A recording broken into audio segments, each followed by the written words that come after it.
আরে তুই একটা মেয়ের গায়ে হাত দিতেছ বা একটা যুবকের গায়ে হাত দিতেছ, যদি ভাবতি যে আমার কোন ছোট ভাইরে যদি কেউ মারে আমি কেমনে বরদাস্ত করব, আমার কোন বোনের ইজ্জতের উপরে কেউ হামলা করলে আমি তো বরদাস্ত করতে পারবো না, এই চিন্তা যদি করতে রে যুবক বাবা, তো অন্যের মেয়ের গায়ে হাত তুলতি না, অন্যের ছেলের গায়ে হাত তুলতি না। তোর ভাইটারে যদি মারে কেউ, তোর মা কেমন করবে, তোর বাবা কেমন করবে, বেহুশ হয়ে যাবে, পাগল হয়ে যাবে। তাহলে তুই আর একটা ছেলের গায়ে যে হাত তুলতেছ, ওর মায়ের কি হালাত, ওর বাবার কি হালাত।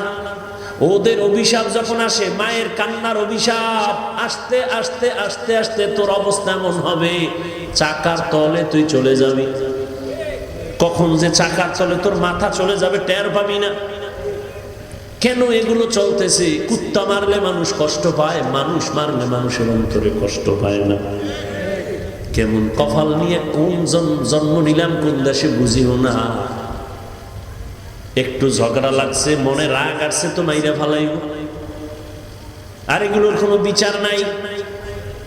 কে করবে বিচার? যারে দিয়ে ভূত সারামু এরও ভূতে পায়। আল্লাহ হেদায়েত দান করুন।